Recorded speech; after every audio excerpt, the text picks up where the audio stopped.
All right, everybody. Welcome to the live stream session on what is the metaverse and why you should care. For those of you that I haven't had the opportunity to meet before or have on one of our programs, my name is Lyle Wetch. I am an associate professor of marketing at Memorial University, as well as the director of the Digital Academy, what used to be the Digital and Social Media program. One of the key things is that you pretty much have had to be living under a rock for the last 12 months to not have been hearing the term metaverse being bandied about and being constantly talked about on a variety of different platforms and the role that it has. And the challenge is there's a lot of confusion about what do we mean when we're talking about the metaverse? What is this all about? And that's really one of the things that we want to try to address with some of our discussions today, and to sort of have you be able to get some of your questions answered, to be able to sort of get some resolution to this big question about what is the metaverse. Now, if you do have any questions as we're working our way through the session, it'd be really great if you type them into the comment section, but put a Q in front of that so that I know that it is a question and I can sort of manage it and sort of see what's going on a little bit more. It's just me doing the live stream, so we don't have all the little bits and pieces happening around us. And so I'm going to be keeping track of that and monitoring what you're saying as we go.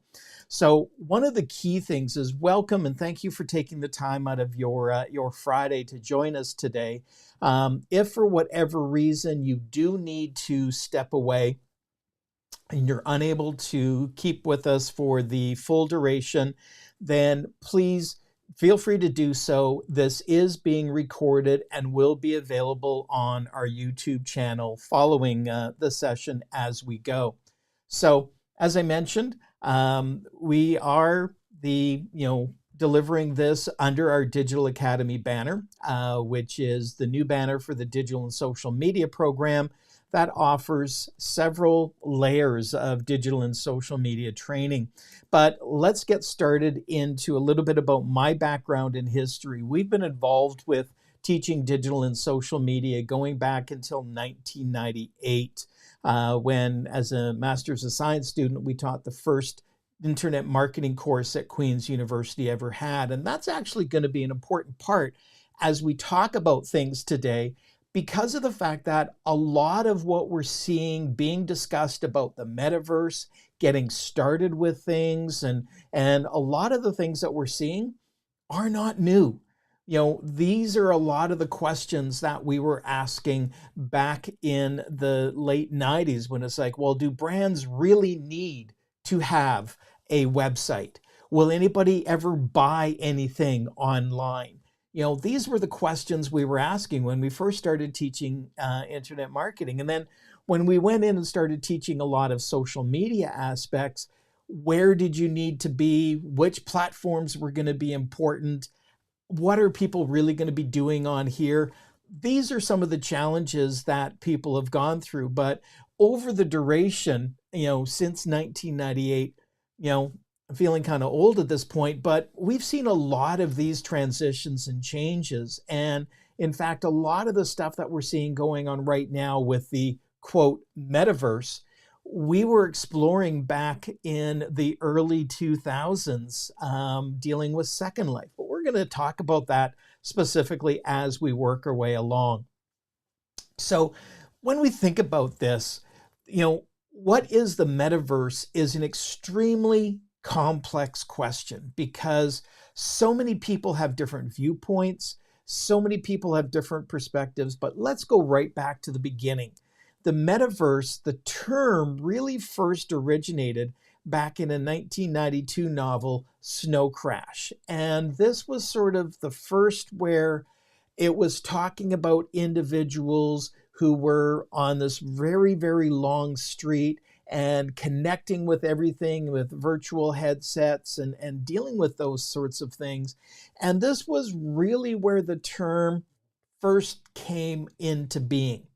Now, there was a great quote from Wired magazine that suggested that talking about what the metaverse means in a conversation is a lot like discussing what is the internet going back to the 1970s when we first had Mozilla as a browser, when we were using Telnet and CompuServe and America Online as our means to connect with things. Everybody was like, well, why do we need this? What are people doing on this? Why don't you just call somebody on the phone? Why do we need to message them and do dial-up and all these things? And so we're really into this next wave. And I think that's where there's a lot of confusion, but also a lot of excitement, because people are seeing this as the next wave of our internet, the next wave of our connectivity. And to be quite honest with you, probably a lot of the events and a lot of the activities that have happened over the past couple of years are really being driven, when we're looking at COVID, people are getting a lot more comfortable with operating online. Businesses are becoming much more remote connected. And so the ability to engage with customers, engage with employees, to be actively involved is more active today in an online environment than we were really dealing with pre-COVID as we sort of walked our way through. So that's probably been part of what's been driving that, as well as a lot of things technologically that have started to emerge that are all sort of coming together in this perfect sort of piece. So let's give you my take on it. Not saying that this is the perfect take, but when we're dealing with a term that's got so many different descriptions, we've got to try to come at this from some dimension. So first of all, the metaverse is not a technology. It is not one piece. It is not one element. But in reality, it's more of a shift in how we interact with these technologies.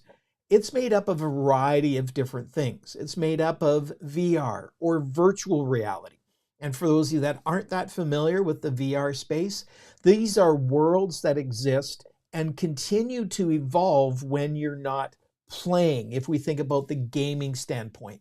So when you're logged out, stuff is still going on. It's not like when you log in, you pick up where you left off. We've got augmented reality, which is one of the fastest growing areas right now that's really taking a look at combining the aspects of the digital and physical worlds together. And this is one of the big pieces that we're seeing, because virtual reality and augmented reality are now getting very integrated together. We see terms being utilized that are talking about mixed reality, because the technologies that we'll talk about a little bit later in this presentation are starting to bring the virtual and the physical together in ways that we have not previously imagined, as we're taking a look at those elements as we go. So the other part is that when we're dealing with the metaverse, it's got to be accessible both from dedicated platforms plus other devices. So you've got to be able to access the metaverse from your computers, your phones, various different pieces that are there. One of the other defining parts of the metaverse is that it really has a digital economy, and that digital economy is where individuals have the ability to create, buy, and sell goods. Now, what we're seeing is we're seeing goods that are now being able to transition from one space to another. And that's where a lot of people will suggest what really creates the metaverse, as opposed to simply being a virtual world environment, is the interoperable aspect. The fact that things you own or things you have or appearances that you have in one virtual space will be able to move to another virtual space and environment. So, it's not just that one piece. So this is a part that we really haven't seen too much within the social media context. If we think of a social media platform as being like a virtual world, we're doing things within that platform, but stuff that you do within Facebook doesn't easily go and move over to YouTube, as an example. On the other hand, we are seeing some of this within tools that are owned by one organization. So, for example, when we're dealing with Messenger, Instagram Direct, and WhatsApp being all owned by Facebook, we're now seeing the interoperability between that communication. Now, we're not there yet in a lot of aspects, but we are seeing some of this interconnectivity and these tools that are being used that we'll share with you a little bit later in this presentation. What is really sort of bringing this together and the things that are happening is it's really building on an infrastructure that has already existed. Gaming was really what started this when we're dealing with things like Fortnite. But now we've got a lot more of the non-gaming players coming into play, trying to figure out what is the next step for this. Organizations such as NVIDIA, Unity, Meta, formerly known as Facebook, Roblox, Snap, Microsoft, all of these are providing pieces that are coming into play.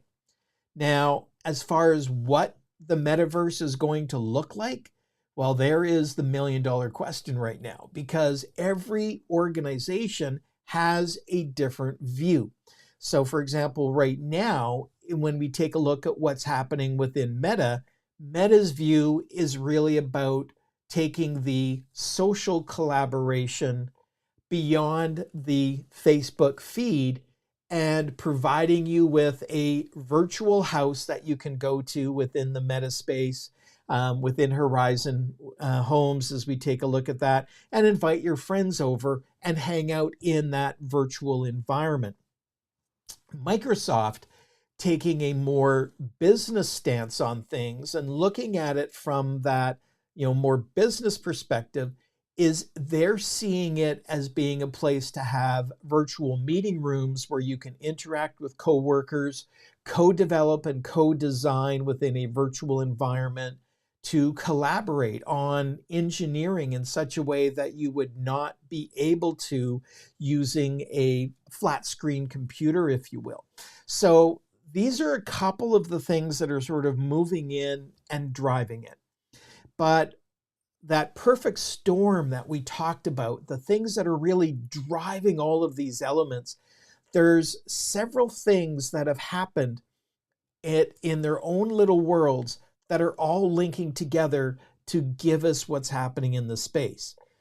For any of you that do have a VR headset, you see that what's been the big developments is the fact that we're getting motion tracking starting to appear in some of the VR headsets. So in the old days, if you go back even thinking about gaming consoles like the Wii console, you had to be holding the controllers, and it was whether the controller moved when you were dealing with bowling and all of those things.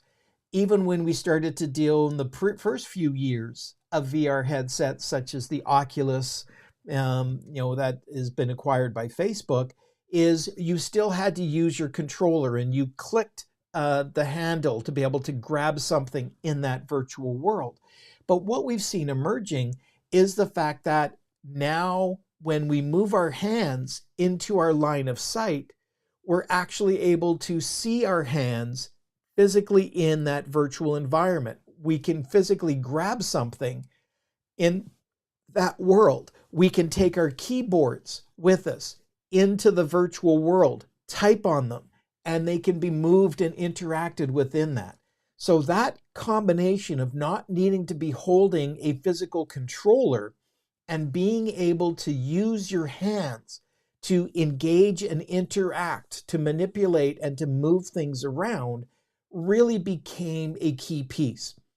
Plus, we're getting much more advanced eye tracking software within the VR headsets that are helping us see where people are looking, what are people doing, which is going to enhance the immersive element. And that's a big part that's coming into play. We have the ability to move within a space, and it's tracking where we're in that space and be able to see things operating in that environment. Well, any of you know that when you're looking at something, particularly on a flat screen, sound is one of your most important components. And so this is where spatial audio has really been a big piece that comes into helping with that immersion. The AirPods Max, the very expensive Apple over-the-ear headphones, have spatial audio to really immerse you into that environment and hear the sound coming from all around you, as opposed to simply sound coming from the front or sound happening in a left-right channel perspective. So creating that more interactivity, that more immersion, the capability for us, even with our iPhone, to take pictures of a physical object and have that rendered in a 3D that could be dropped into a virtual environment enhances our ability to interact with these aspects. Cryptocurrency has been a big part of this, because remember, as we talk about that there has to be some form of commodities within the space, the ability to buy and sell. And so cryptocurrencies like Ethereum and Bitcoin and the Ethereum blockchain have been an essential piece that helped to bring all this together. And then we get into the $1 million sort of discussions that are going on. And we might do a live stream session specifically on NFTs coming up, because NFTs are those non-fungible tokens. That's what it actually stands for. Just briefly, NFTs are anything that's digital, although our focus has been mostly on fine art, where people are buying these NFTs and owning an original. But here's where it gets a little confusing. It's not that you've got the only version of that, because copies can still exist. So it's sort of like if you've got an original Monet piece of art hanging in your office, you own the original, but there's a lot of people that may have a Monet print hanging in their home. They just don't own the one that's worth all the money that comes into play. So NFTs, the ownership of these digital assets, the ability to buy and sell with a common cryptocurrency that is occurring, is really one of the key pieces that comes in play, because almost every virtual world or environment, when we're talking about gaming, for example, if you're playing Xbox Live, you had Xbox points that you would buy. If you were living in Second Life, you had Linden dollars. But the problem with that is those currencies, those assets, were only contained within that one space. We didn't have the ability to have a currency that was able to be used in multiple locations, in multiple spaces. So a lot of these pieces have been coming into a section. The other part is bandwidth. Most of what we do today is not on a desktop computer, it's on a mobile device. All right. And that's what we're sort of seeing is, many of you are probably watching this live stream on a mobile device as we go. So as we get better bandwidth, we're getting stronger deployment of 5G right now. We expect to sort of be in the 6G environment within 6 to 8 years. This is one of the keys, because I remember back in 2008 when we were dealing with Second Life, and I was taking students into the Second Life virtual world and evaluating the experience and how it was from a business perspective. A lot of the comments were, my new laptop I bought 2 months ago, but it doesn't seem to be powerful enough to be able to do everything in that virtual environment. So bandwidth is one of the key pieces. And as we move into more immersion, we get into more interactive elements and we start collaborating within there, this bandwidth is all going to be key. So all of these different pieces, not necessarily elements that are being designed for the metaverse, are actually critical to where the metaverse is evolving as they all start to come together. So these are just a few of the key pieces. So when we think about this, any questions on some of those initial layouts? And yeah, it's great to see you two virtually, Denise and Beatrice. And yeah, we'll definitely put something together on NFTs coming up because it is a very it's a complicated world, and sometimes people can't understand why somebody would pay more for a virtual version of a Gucci bag than they would pay for the real version of a Gucci bag. And that, we don't want to talk about that because that'll just put us down the rabbit hole and we won't know. Remember that if you do have any questions, simply type a Q with a colon before your comment in the chat, and that'll make it easier for me to sort of follow things along and keep track. So I don't see anything there. So let's take a look at what's happening that's also from a user standpoint that is contributing to this change and contributing to discussion in the metaverse. First of all, we got some behavioral changes going on. People are leaving social networks, or they're choosing to use social networks in very different ways. They're not using them to connect with friends, to communicate, to engage. We saw an initial transition moving away from the engagement and communication within social media platforms to conversations moving into text and messaging applications, where we weren't using DMing on Twitter to sort of go through. We're really struggling in that piece.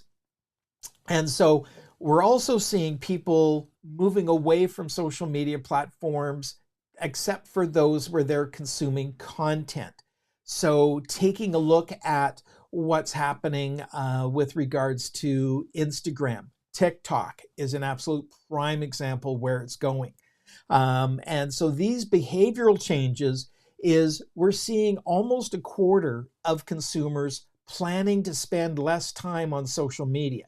And so where that comes into play and what role they're doing really is a piece that gets stressed there. So we've had a question that says, how important do you think that advertising is going to be in the metaverse environment? It's going to be absolutely huge. And in fact, one of the factors that's coming in that we haven't really discussed, or I didn't really present, that may be driving this is all of the movement to a cookieless world, dealing with the internet, all of Apple's ability to stop tracking, the Chrome going to be not allowing third-party cookies, is really changing our ability to engage and target specific advertising elements. So yeah, a lot of people think that this may be one of the big reasons why Facebook, or Meta now, is moving into the virtual space, because most of these social media platforms rely on advertising dollars as their source of revenue, like Google and everybody else. And so having this new space, and one of the things that's always come into play when we think about Microsoft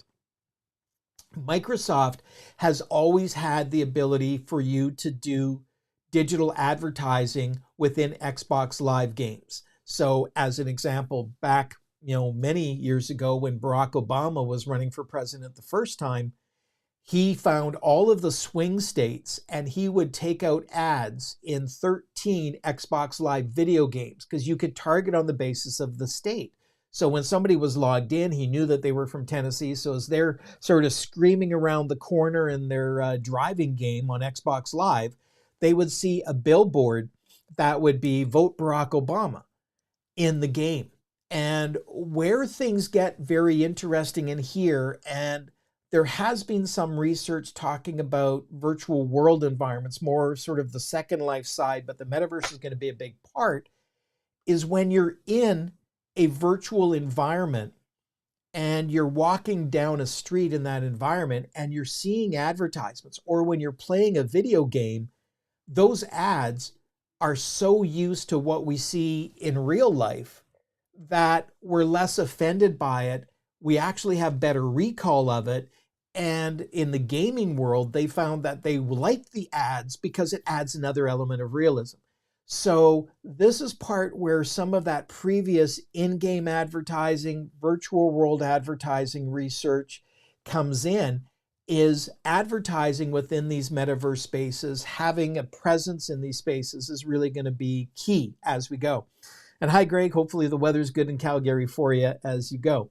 Now, there was a really great study that I wanted to share a couple of pieces with you from an organization called Unsupervised. And they interviewed 802 marketers, all right, not the end user, but the marketers that are saying, okay, you're the ones that are going to be going out, doing consulting, helping organizations get the grip on what's happening.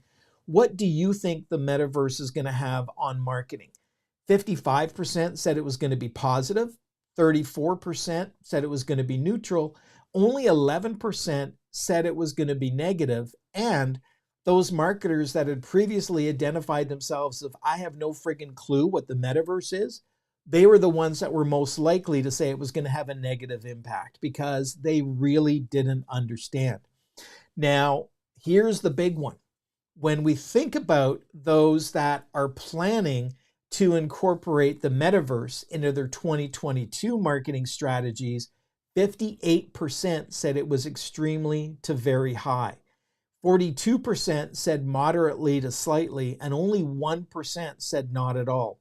So this is where we've got some interesting pieces coming into play where even those that are not necessarily understanding, it's really one of the pieces that they say, we've got to be getting there. Things are happening without us. It's sort of like those days in the early days of the internet where somebody's going, well, geez, should we really register our domain name? And we're right at that cusp now. And that's one of the reasons why, even though the metaverse has been around for a while, we really sort of brought things together and sort of put that. And so, Greg, yes, the Mother Nature had no ads, but, we all don't live out in the wilderness. It's very rare that we don't get exposed to some ads at some point. And, somehow you got to do business as you go. So let's take a look at the technologies that marketers feel that they're important. Well, 63% said cryptocurrency is a big one. We see more and more hotel chains, automobile dealers accepting crypto as acceptable means of payment for real world commercial products that are there. Augmented reality is at 63, virtual reality is at 62. And again, remember, all three of those are key components that exist within the metaverse. And we see the metaverse being 60, NFTs being 57, and then Web3 that come into play. And so this is a big piece where we sort of see all these things come together, and we're seeing this transitioning. And I think one of the best ways to think about the metaverse is it's not that you're saying we're going to completely abandon the real world. We're not going to abandon real life, but that rather than having somebody interact with us on a flat, passive website where we're chatting back and forth, sort of staring at a screen, not having any of that level of engagement, what can we do to take that internet experience and make it more immersive? It's never going to replace real life. I'm not going down that pathway. But I think that's a better comparison to think about as opposed to saying, well, real life is better than the metaverse. Absolutely. But is the metaverse better than the internet?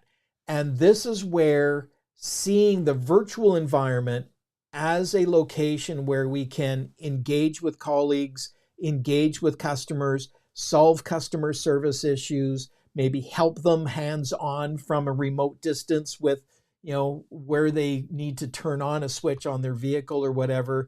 Those are key. And many organizations are doing exactly as you sort of mentioned, Greg, and that's selling both physical and virtual branded merchandise. And we see Nike, Adidas, many organizations going down that direction. So it's another platform, another piece that comes into play. Now, where some of the confusion has come is when Facebook said, we're not going to be Facebook anymore. our parent company is now going to be Meta. Very similar to when Google changed the parent name of the name of their parent company to Alphabet. Facebook as a platform still exists, but Meta is the parent company that runs things. And this was where a lot of it was driven, in their choice of Meta was driven because they see the metaverse being a key place for engaging and interacting. And in fact, in Mark Zuckerberg's own words, he said, "We chose Meta because it can mean beyond. The defining quality of the metaverse will be a feeling of presence, like you are right there with another person or in another place. The metaverse encompasses both the social experience and future technology." And so this is the piece where Mark Zuckerberg is realizing that the social world is changing. The immersive ability, what we can do to take those social media platforms or web platforms and improve our interactions with each other in a virtual space, really become absolutely key. And so that's why Facebook chose to put all of these brands that they have under the term Meta. So where are people thinking with regards to what's going on? 64% of US respondents in a survey that was done earlier this year said that they are aware of the metaverse. We've heard the term. Of those that are aware, 2/3 would be more interested in exploring the metaverse further, either by traveling within it, playing games, making money, and shopping.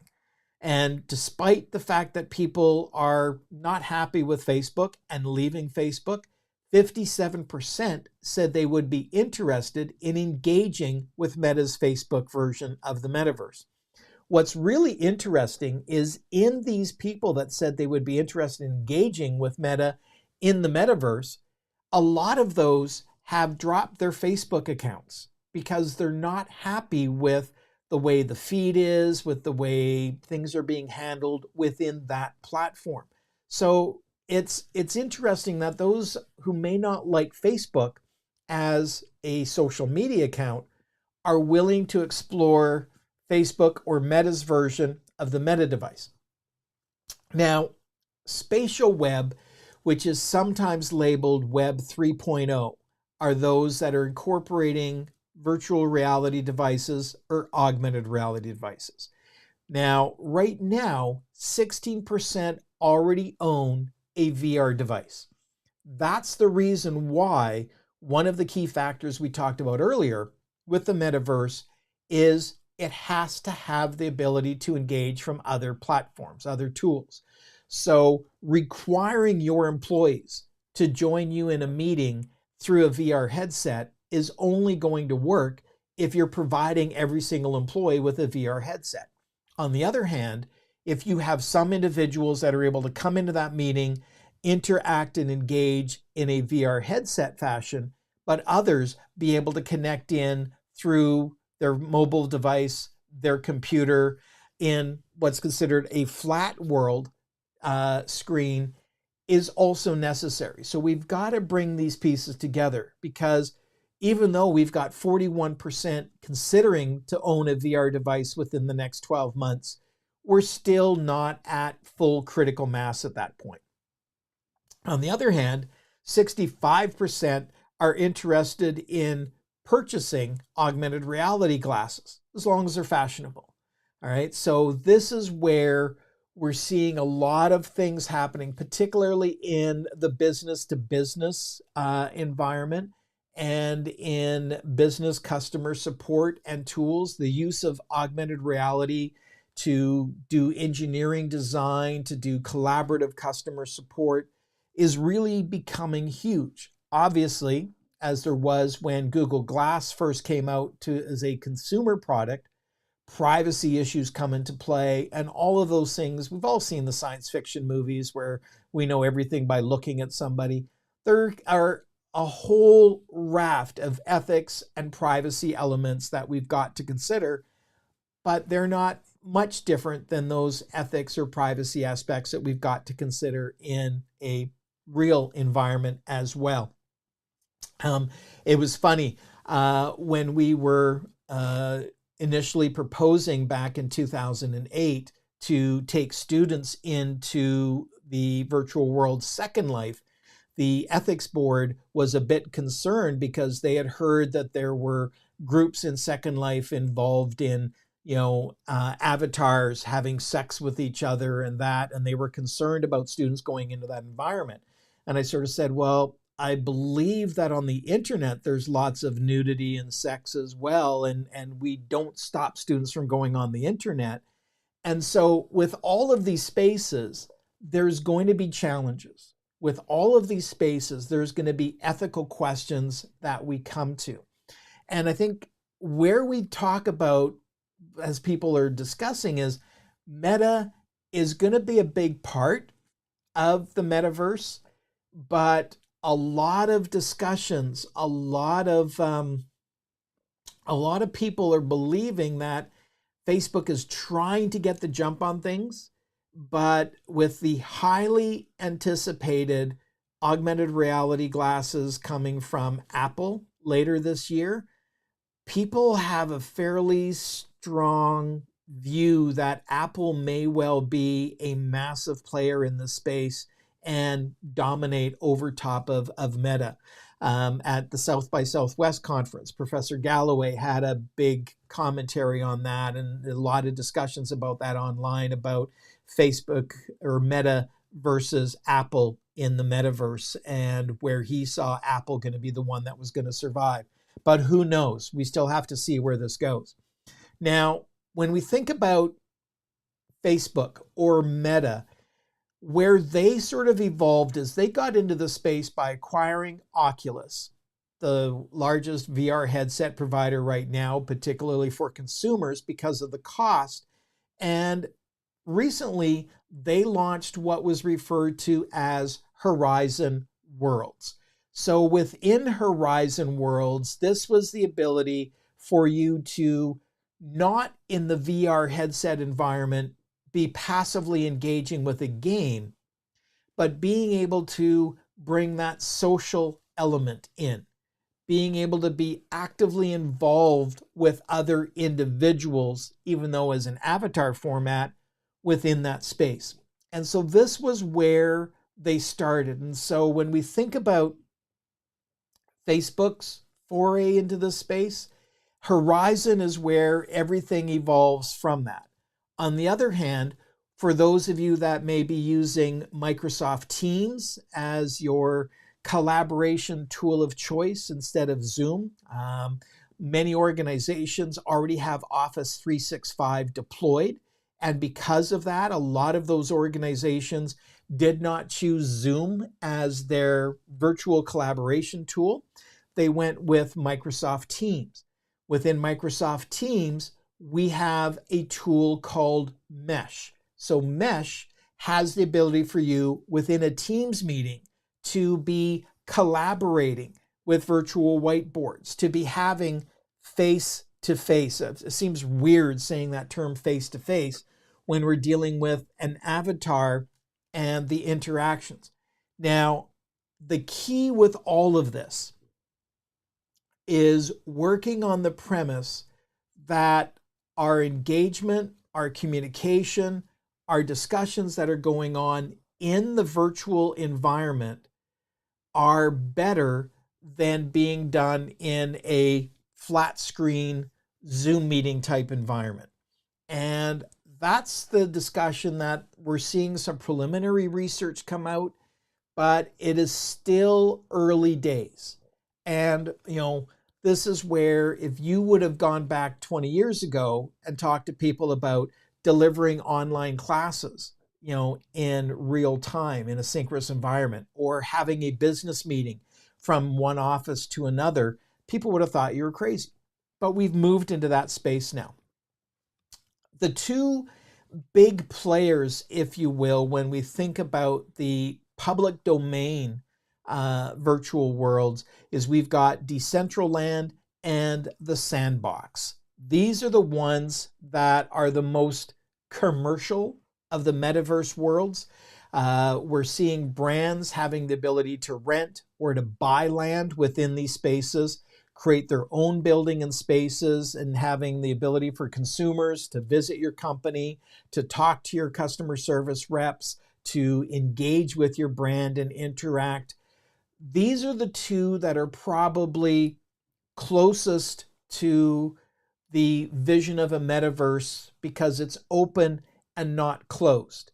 You have a brand owning its own land within that space, as opposed to Facebook in Horizon's world giving you access to a little location, but Facebook still owns that asset. And these are the ones, when we talk about Decentraland and the SANDBOX, these have currency that, in these cases, are tied to Ethereum, and Decentraland is huge with the Ethereum blockchain within that space. We're seeing brands creating presence in the space. Miller Lite opened up a dive bar in Decentraland where they would debut their first big game ads, and the bar is open and people can go in and interact. And we're seeing these branded environments that are happening within this. And now people are going, why would I do that? Why would I go online and go into a bar? You know, you may well ask the same question. Why would I be following a TV show's Twitter account while I'm watching that same show live? It's that element of interactivity and engagement. And that's no different from this sort of aspect. We're seeing the SANDBOX, which is sort of the most game-like environment that exists, but we're seeing a lot of developments. And Citizen M announced that they were going to be building the first hotel that your avatar could go to in the SANDBOX, and then potentially building that hotel in the real world. Well, that is not the first time this has happened.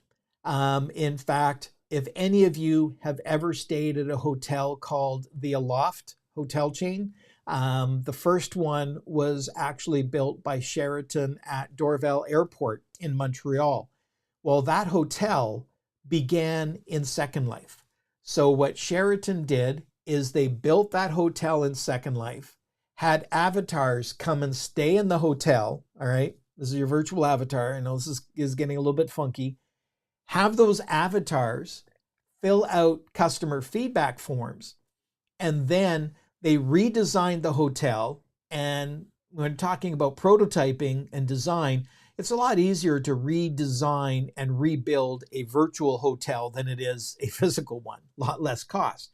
Then they got another round of insights about how people felt about staying in that hotel. And then they took that feedback and built the Aloft hotel chain.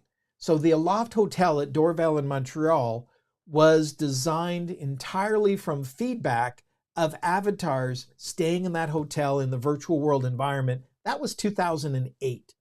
So this is where a lot of what we talked about at the beginning is saying, not all of this stuff is new. A lot of these discussions we've seen before. We're going to put a hotel in this virtual world environment. Yeah, Second Life did that back. Sheraton did that on Second Life back in 2008. So a lot of things that are being pushed now and are being talked about or being new are not necessarily new. What is different are all of the supporting tools around it that are driving things. We're seeing much more advanced architecture being built within virtual world environments, entire cities, entire communities, businesses, organizations. These are so much more advanced than what we were able to do back in the early days of Second Life. And in fact, an acceptable job that we're seeing people being engaged with is a metaverse architect. You know, if you are a designer or a programmer and you can build these living spaces in the virtual world, it gets a little crazy. Vans World, as part of Roblox, allows people to engage with Vans in the skateboard group and being able to skate in unique locations that are there. So those are some of the worlds and things that are happening around. We'll talk about some of the business implications coming up and where things are going to be going in a moment. But does anybody have any questions or any piece? Remember, if you do have a question, simply type it into the discussion or the chat and put a Q in front of it as we go. That would be great. All right, looking pretty good there. I don't see a lot. If there is, we'll take a pause in a minute and have a discussion. So, as we mentioned, this is not new.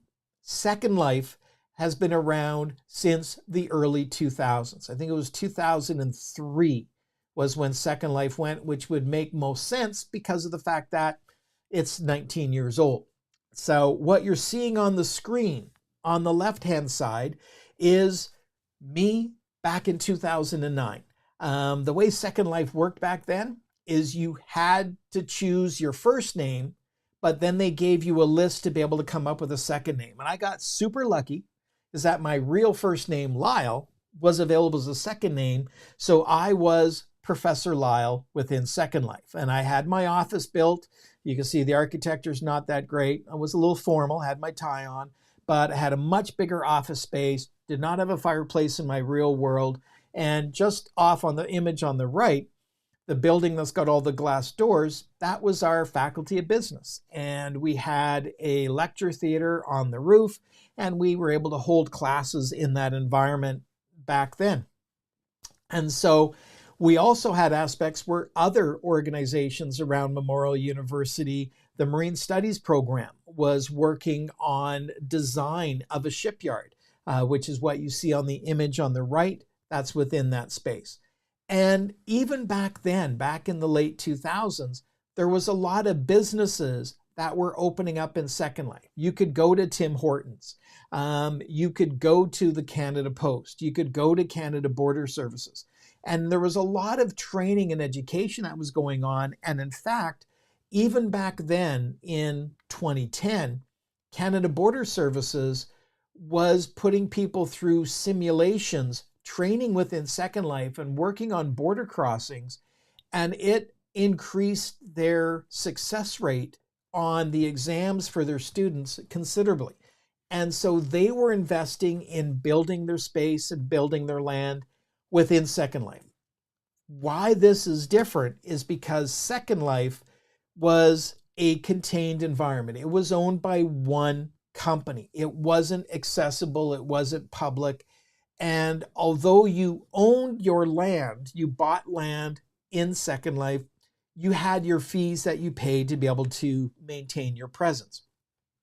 So we did a lot of work back in 2008 to 2011, several conference presentations, book chapters, and journal articles. So this is why when the Metaverse started to come out, I'm like, I've seen this before. We've been involved with this before. And it's absolutely stunning how many of the concerns and thoughts that people had back then are still active today. Now, people are going, I haven't heard about Second Life in a decade. What's going on? Well, they're actually making money, all right? They actually generate more revenue per user than Facebook or YouTube, all right? They don't have a lot of users, but every user is paying money for their land. They're paying money for their membership. So they are in their 19th birthday. And so they are probably the epitome of a closed virtual environment that exists. So this is not new. Virtual worlds, Second Life, have been around since 2008. Why are we having all this hype about the metaverse right now? Well, we now have VR headsets. Second Life was all about engaging and trying to move using your mouse or your keyboard, flying from one location to the other, sort of like transporting, if you will. So it was not very much like the real world. The virtual reality is giving us the ability to immerse ourselves in that environment. The challenges that a lot of the students had with Second Life was bandwidth, capability to run it. We're seeing VR headsets becoming much more powerful, much stronger, and much more popular. We're bringing in a lot more work around augmented reality and what's referred to as VR pass-through. So when you're working in the virtual environment, being able to manipulate objects in front of you, to collaborate on these manipulations is a big piece that is very different from what we had back then. Meta, the Quest 2, has really been a game changer with a standalone, very dynamic device, and doesn't need to be tethered or connected to a computer like the HTC Vive or many of the other higher end aspects that are there. And so this has been one of the keys to bring virtual training and virtual engagement within Facebook. So this is where it used to be the Oculus headset. Now it's the Meta headset. Now within that, remember we said that Facebook's view is you can meet up with people in your home, engage, play games. This is where you go to your home within Oculus, and you've got your Horizon home. You can meet people, they can come over and visit, and you can have that virtual interaction. They have Horizon venues where people are able to attend concerts, live events, and things that you may not be able to get to physically because of distance. We can attend those within the virtual environment. And so these are big pieces that have come into play. Now, from a business perspective, what do we need to think about as far as businesses or organizations? What are some of the main challenges that are coming up? And, is this just where people hang out with each other? Or what do we need to think about from a business side? Well, regardless of who you talk to in the predictive business world and all of that stuff is there, everybody says this is going to be huge. How huge is the big question. And so share with you some pieces. One of the big parts is not Johnny Appleseed, sorry about that, is 85% of brands will have a presence in the multiverse by the year 2025. So this is where the projections are. The next few years are going to be huge. Somewhere within that metaverse, things are going to be happening. How big is it going to be? Well, Vantage Market Research suggests that it's going to be worth $814 billion by the year 2028. That's one prediction. Bloomberg this year said that the global metaverse revenue will approach $800 billion by 2024. So pretty similar. But then we get to JP Morgan. JP Morgan said that the metaverse is going to be a $1 trillion market opportunity in yearly revenue. And here's where we have talk about a segue. We have a question about what do you think metaverse will affect the banking sector? Well, we're already seeing that with cryptocurrency, Ethereum, Bitcoin being the main ones.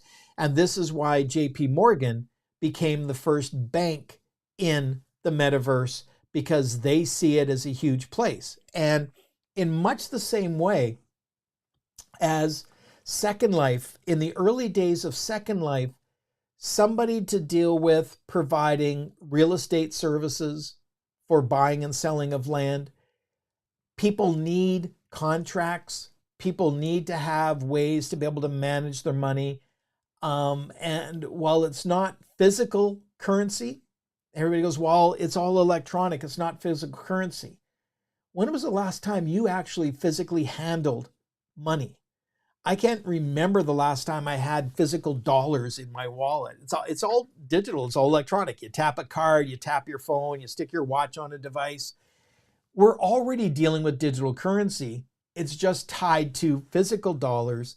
So the whole cryptocurrency space and the ability from a banking perspective is huge. And part of that is because we need to have a common currency. If we're going to be migrating and moving from one world, if you will, to another, from one virtual space to another, that interconnected metaverse description, we don't want to have, well, here's the money I can spend in this place. There has to be some, common currency that you can use in all of those worlds, or there has to be some means of exchanging those currencies to match with that particular word. So JP Morgan, and we'll see also coming up, Citibank, or Citi, who owns Citibank as well as several other companies, really see financial services being a big part of this as it goes. And this is where Citi is probably the most bullish, if you will, of the discussions about what's going on in the metaverse, where they suggested the metaverse economy could be an $8 trillion to a $13 trillion addressable market by the year 2030. So the scary part is 2030 is not a long ways away. That's less than 8 years, which is very scary when you start to think about it. But at the end of the day, this is a completely new space. A lot of things are happening. Nobody has a crystal ball. The only thing that can probably be safe is in much the same way as, even though there were detractors, and even going back, 12 years ago, I had people that were attending the digital and social media training that were paying for it themselves because their owner of their company wouldn't fund them because they said the internet's a fad, right? So this is well into the era of social media, and they still thought the internet was a fad. There may well be people out there that still think that. There's going to be those that are going to jump in. There's going to be those that are going to try to figure it out. And I'll be honest with you, the metaverse, for those of you that get involved with it early, is not going to be the metaverse that you're going to be involved with in a decade from now. It's going to be very different. For those of you that remember dial-up and web pages that were horrible back in the old days, pre-social media, the internet as you used it back then, before the iPhone, before social media, before messaging applications, is a very different space than what it is today. So it's not going to be constant, but it's going to be evolving. The virtual environment, these elements are, by everybody's estimation, not going to be going away. So what do you need to think about from a metaverse perspective for your business? You got to protect your brand, all right? In all digital spaces, cloning, fake representation, fraud is rampant.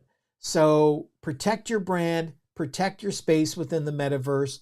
This is very, very similar to what people were doing back in the beginnings of the World Wide Web, where people were buying company domain names or buying domain names and sitting on them and saying, hey, you want this domain name?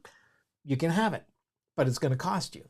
Or creating accounts within Facebook with other things. We always recommended, brands from the early days, is when you're starting a new company, find that brand that's going to be available on all the different social media platforms.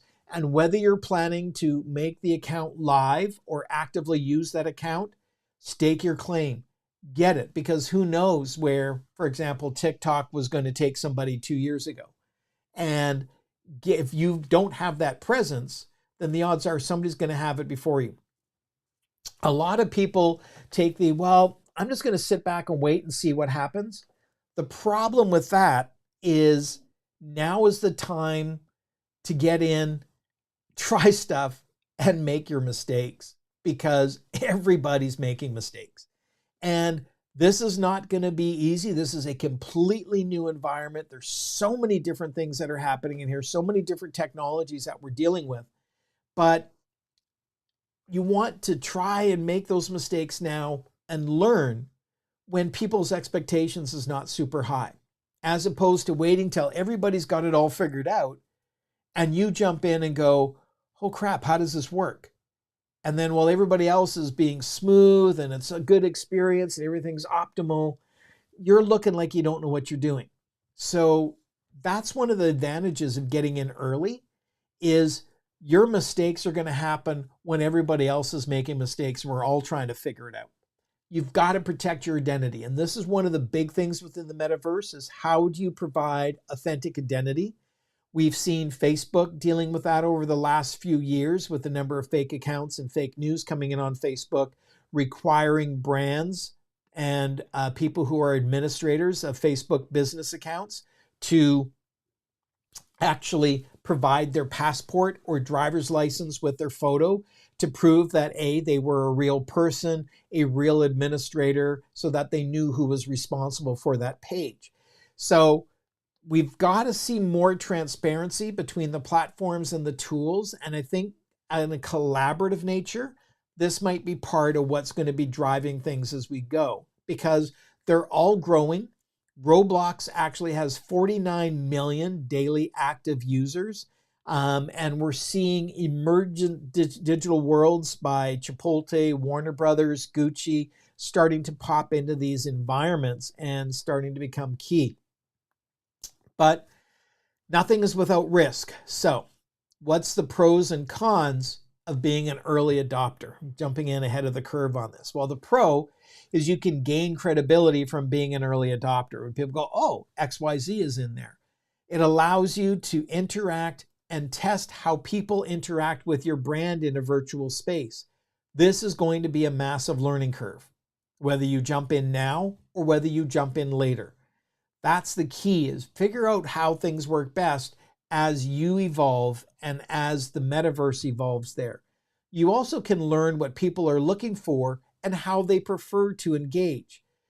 We're still seeing struggles, I guess, with brands that are not using text messaging or social media messaging such as Messenger as a means of communicating on their website, despite the fact that well over 80% of users would prefer to engage with a brand through text or through messaging over top of email or calling that lovely 800 number and being put in the priority queue.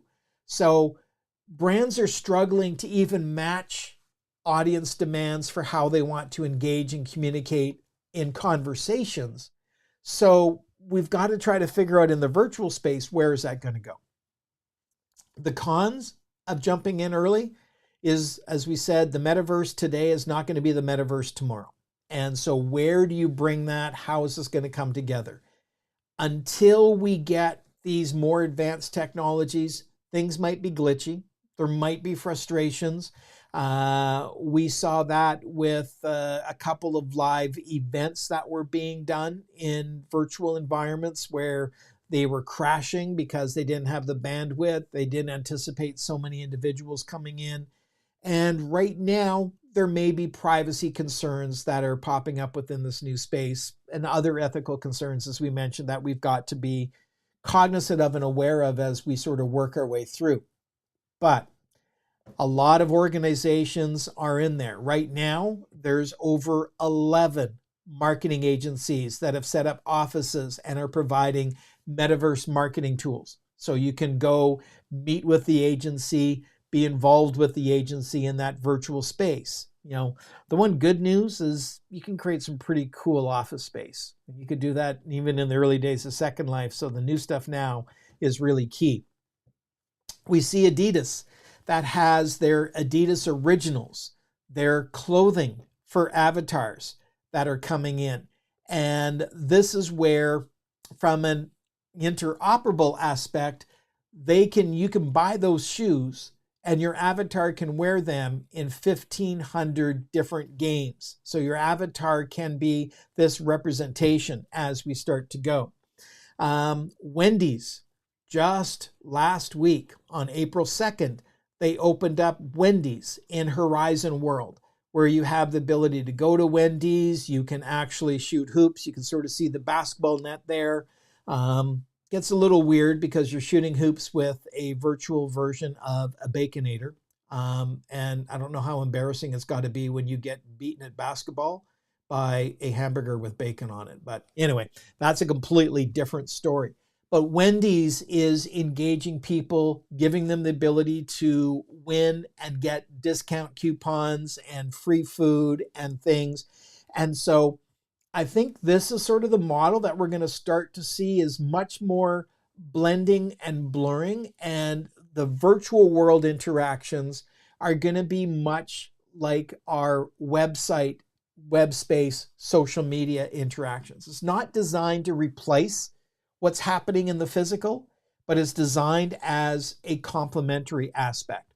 And I know some of you have talked about, we had the comment earlier about the real world and Mother Nature doesn't have ads. Outside Magazine is actually really taking things. They're launching later this year the outerverse. All right. So they're sort of saying, okay, we're going to get rid of the, whole aspect of the metaverse, but it is actually part of the metaverse. But what they're doing is it's creating an NFT marketplace for people that are taking pictures and taking video and engaging in the outdoors. So they're saying, hey, we want you to go out, do things, do outdoor activities, match the brand of Outside Magazine, but all those great pictures and videos and things that you've created, we're going to create an NFT marketplace so that you can sell those within the metaverse. So it's a little weird, but they're calling it the outerverse as it goes. And in a recent article from Forbes from 2022, why is getting an early start? Because virtual real estate is a growing market, all right? The average price for a parcel of land doubled in 6 months last year from $6,000 to $12,000 across the four main platforms. That was from June of 2021 to December of 2021. We saw that doubling of what is the land worth. What is it going to cost you to set up your business within that environment? So we can't escape the growing cost of real estate in a virtual environment. It's still there. But this is where, again, if you want to be profitable within a virtual environment, you buy early before the prices of real estate skyrocket, because buying into a high market is never going to be a good sign with things is where they go. So this is where thinking about getting your presence early, getting things set up as far as where we go from there. And so just before we talk about what's next, as Greg mentioned, beta is really when it's new, there's going to be glitches. The question is, how quickly can we resolve that? And how much staying power there's going to be from those consumers when we do those early releases. I do think that right now, when we're talking about the metaverse in 2022, we're probably in the leading edge of things. I think in 2021, those organizations that we saw really jumping on early into the crypto environment, jumping early into the NFT space, those were the ones that were on the bleeding edge and really sort of showing where things were going and showing pieces that are sort of jumping up. And yes, while a lot of it tends to be sort of in the B2C environment right now, there is a lot of B2B starting to emerge in different elements that are coming into play. It depends on the types of products or services that you're dealing with from those perspectives. But right now, because it's sort of evolving from that gaming aspect and the individuals and the fact that a lot of brands aren't yet in that environment, is where we're sort of seeing that working from that standpoint. So the B2B space, in much the same as we see the B2B space sort of changing in the social media aspect, it's going to be there. Yeah, I wouldn't be surprised if, LinkedIn has been quite advanced with things. And before we sort of discount, all we need to think about is who owns LinkedIn. There is already a LinkedIn metaverse because Microsoft already owns LinkedIn. So when we're dealing with those teams, Teams Mesh and Microsoft Teams, that's where it would not be a reach to have Mesh and Microsoft Teams integrated into LinkedIn as we start to see an increased LinkedIn Microsoft connectivity beyond what we're already seeing within advertising right now. Now, Joanna, you said, what's the most popular platform now? It really sort of depends upon what things you're looking at. Horizon, across their various pieces, particularly with some of the things that are happening, is big because of the growth of Oculus or Meta's VR headset. The Quest 2 at its price point has been dominant in getting out there. So for those users, Horizon World is a big piece that comes into play. The two big ones outside of those proprietary spaces are the ones that we mentioned back at the very beginning. The SANDBOX being one of the big ones that's there, where people are sort of setting up those worlds and environments. But a lot of it is being driven by communities. And so we're seeing pockets of types of businesses that are popping into different spaces. A lot of it is being driven by the demographics of those. I'm working right now on developing a demographic sheet to give us an idea of what are the age groups and what are the number of users as far as where things are. And what I'll probably do is I'll sort of send that out to everybody that attended or registered for this webinar to get that information and to sort of see where things go. So it is evolving from that side. Now, one of the big pieces that I personally think is going to be a huge driver within this is the growth of virtual training. So when we talk about providing training, and this is a big one to address your question, Greg, where the B2B element comes into play is, when we look at using VR to provide immersive education, it was 4 times faster to train people using VR than in the classroom. At the end of that training, they were 275% more confident to apply their skills that they learned after they received that training.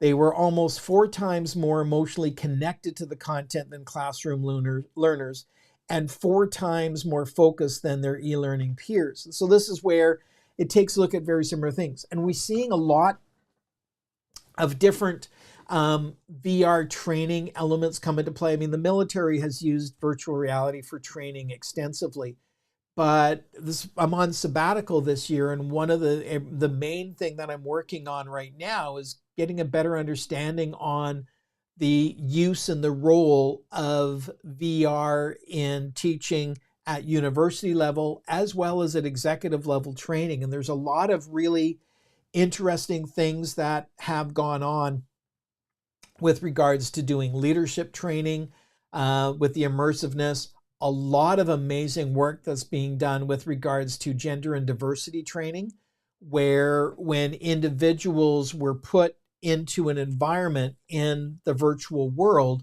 where they were a different gender or had a physical disability or a different ethnicity, how their interactions changed and they become much more empathetic. And virtual worlds and VR environments have been used in healthcare extensively, not just for training, because it's a lot easier to do practice surgeries on a virtual patient than a real one, but also things like helping children with autism by immersing them in interacting with virtual dolphins, because interacting with dolphins has had a very positive impact, but not everybody's got a dolphin available. So the virtual dolphins were very much able to do that, assisting the elderly in being able to stay connected and engaged. There was a lot of VR research from that side and creating more of that sense of community when the isolations of COVID were coming into play. So I think that this is a big piece where more and more engagement from a business environment, whether it's internal or external, or even at the university level, is going to be taking place in the virtual environment.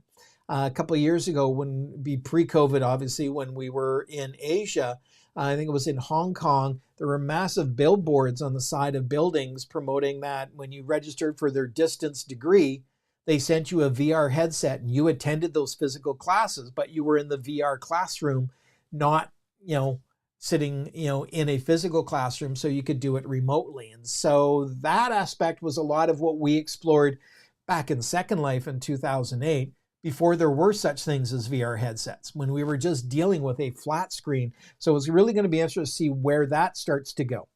And that's where Meta has announced that they are going to be doing Quest for Business. Now, this is where your login, your ID for going into the virtual world environment will not be your personal Facebook profile. It will be a separate business VR profile. They're working on collaboration tools, rooms, everything where you will have a business account as an organization within Horizon. You will have your offices in there. You'll have whiteboard collaboration. Even today, you can do meetings within Horizon that are pretty wild. You've got the ability to have everybody sort of seated around the desk and others coming in through a video screen if they don't have a VR headset. You can set up your presentation to be projected at the front of the room and have a whiteboard there. And literally, you've got your VR headset on. You can pick up your keypad or your mouse or your whiteboard marker, stand up, walk over to where the whiteboard is, do your drawings on the whiteboard, and everybody is seeing it as if they're in that classroom. So, still early days, but we're already seeing some of these things starting to happen. The Quest for Business, they've announced, will be operating in a closed beta for 2022. So invite only, and they're expecting this to be released at some point in 2023. There was a great article that I could share as well that came out that was talking about how nonprofit organizations should start to prepare for being able to engage and interact within Horizon. How can they set up their presence within that? And that's a big piece when we think about where things are going. So, a lot of opportunities, a lot of things that are going on in this space. We really have just sort of tried to provide you maybe with some clarification. We could literally spend weeks talking about this and drilling into the different technologies and the different elements as we go. But we really wanted to just spend some time with you today to sort of share with you some of these insights. Obviously, you can connect with us on any of our social media channels and platforms that are there. But I would like to open things up. If anybody has any questions that you would like to take a look at, I'd happy to discuss those. So, any questions from any of you?